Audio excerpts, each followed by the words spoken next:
E olha só, os governadores dos 3 estados do sul do Brasil decidiram se unir para enfrentar a pandemia. As medidas conjuntas foram acertadas em reunião ontem em Florianópolis, com a presença dos governadores Eduardo Leite, Carlos Moisés da Silva, de Santa Catarina, e Ratinho Júnior, do Paraná. Nós vamos agora conversar com a Thelma Tomás, que vai trazer informações sobre essa ação diretamente da redação do NT Sul. Thelma Tomás, que está voltando das suas férias, né? As férias foram frustradas, ela iria para a Itália, brincadeira, né? Mas está de volta aí ao nosso convívio e às produções de informações.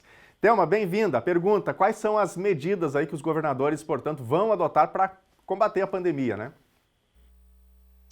Boa tarde para ti, Nunes, e para quem nos acompanha. Estamos de volta, né? 2020, volume 2, parece, né? Seguimos falando sobre pandemia, sobre estratégias de enfrentamento à crise sanitária, e agora trazemos, então, essa informação dessa união dos governadores dos 3 estados do Sul. Existe um consenso, um entendimento entre os 3 de que o sul do país é o novo epicentro da crise sanitária, visando medidas mais efetivas de controle a esses danos que estão ocorrendo em função da Covid-19, da pandemia de Covid-19 no Brasil, mas especialmente aqui no estado do Rio Grande do Sul, Paraná e Santa Catarina. Eles decidiram unir ações no sentido de regulação de leitos, por exemplo, compra e divisão, é o termo mais correto, de equipamentos, medicamentos e insumos, de acordo com as necessidades. Então, existe um plano de compartilhamento dessas estratégias em todos os 3 estados. Além disso, eles pretendem, de uma forma mais efetiva, buscar vacinas para os 3 estados do Sul, mas dentro do Plano Nacional de Imunização. Os governadores deixaram muito claro que não pretendem fugir dessa estratégia do Ministério da Saúde, mas que farão juntos, os 3, uma pressão mais forte sobre a aquisição de vacinas e também ações diretas junto aos laboratórios para o fornecimento dessas doses e, portanto, então, acelerar esse processo de imunização da comunidade brasileira, mas com um foco direcionado aqui em tentar conter o excesso de casos, a dificuldade de internações, o cansaço, né, dos profissionais de saúde. E, nesse sentido, também está definido que, na necessidade, os 3 estados estão acordados, caso precisem se socorrer de leitos de UTI ou leitos clínicos, de frente a um esgotamento em cada uma dessas regiões. A gente separou um trecho do que foi dito pelo governador Eduardo Leite, que deixa claro, inclusive, que a situação não é fácil, mas que ele está otimista, como a gente viu agora há pouco, inclusive pensando em retomar a cogestão e liberar algumas atividades. Uma reunião importante entre os governadores do Paraná, Santa Catarina e Rio Grande do Sul no alinhamento de estratégias para a gente poder enfrentar esse momento crítico da pandemia. Os nossos estados têm perfil socioeconômico semelhante, enfrentamos um comportamento da pandemia de fevereiro para cá muito semelhante e, portanto, esse alinhamento é fundamental. O que nós alinhamos? Uma estratégia de estoque regulador de insumos, medicamentos que são fundamentais para a intubação, por exemplo, e que estão tendo dificuldade no mercado. Acertamos coordenar as nossas compras e formar este conjunto de estoque regulador sincronizado entre os estados para atender a eventuais necessidades emergenciais de hospitais para esses medicamentos. Ajustamos também em relação às vacinas, que cada estado fazia a sua articulação individualmente, vamos fazer a articulação conjuntamente na provocação às farmacêuticas, no intuito de demonstrar firme disposição à aquisição das vacinas e ajudar no Programa Nacional de Imunização para que a gente possa ter mais rapidamente essas vacinas disponibilizadas.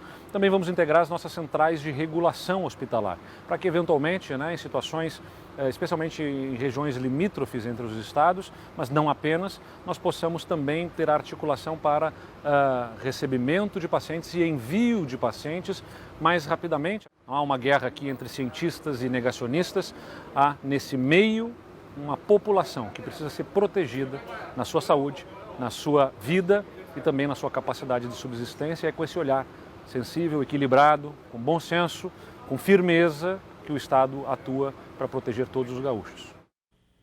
Aí, portanto, a declaração do governador gaúcho, Eduardo Leite, falando depois desse encontro, dessa reunião com os demais governadores dos estados do Sul, aqui de Santa Catarina e também do Paraná. Bom, nós estamos aqui ao vivo com a Thelma Tomás, que está nos trazendo informações sobre isso.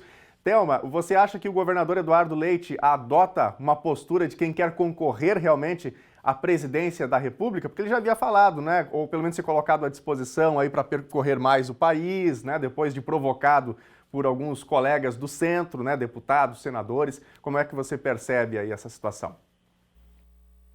É possível observar uma mudança aí no comportamento do governador, que sempre mostrou um espírito de liderança, mas agora parece avançar nesse processo de colocar o nome à disposição. Isso ficou muito evidente depois do episódio do repasse de recursos para o enfrentamento à pandemia, quando o presidente Jair Bolsonaro acusou os estados de não empregarem corretamente um montante de recursos que foram repassados, direcionando um comentário especificamente ao governador do estado do Rio Grande do Sul, insinuando que os valores enviados pela União teriam sido utilizados para a quitação da folha, que já estava há muito tempo sendo parcelada, sendo quitada com atraso.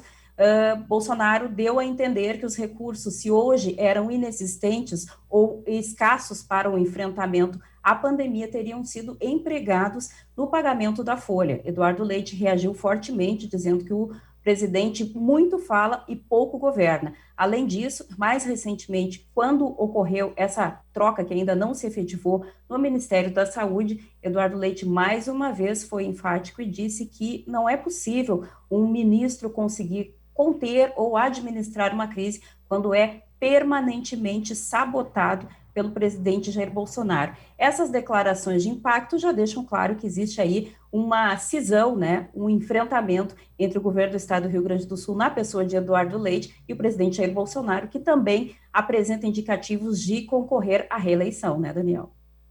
Obrigado, Thelma, aí pelas informações. Lembrando, né, que quando o presidente Jair Bolsonaro esteve no Rio Grande do Sul para a inauguração da Ponte do Guaíba, né, num primeiro momento ali parecia que a relação entre o governador gaúcho e o presidente estava às mil maravilhas, né? O governador dava declarações no sentido de que confiava no Ministério da Saúde e também na condução, na liderança do presidente para aquisição de vacinas, e agora a postura aí parece que mudou, então, dando a ideia de que Eduardo Leite realmente finca o pé na ideia de que pode ser aí alguém a concorrer à presidência da República no ano que vem. Thelma, obrigado pelas informações, bom retorno. Mais alguma informação para a gente?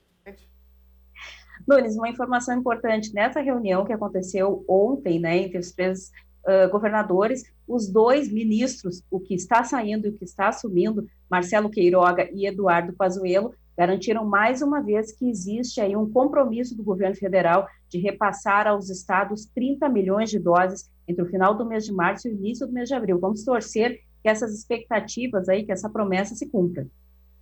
Obrigado. Todo mundo. Obrigado, Thelma. Bom retorno. Tudo de bom aí para você.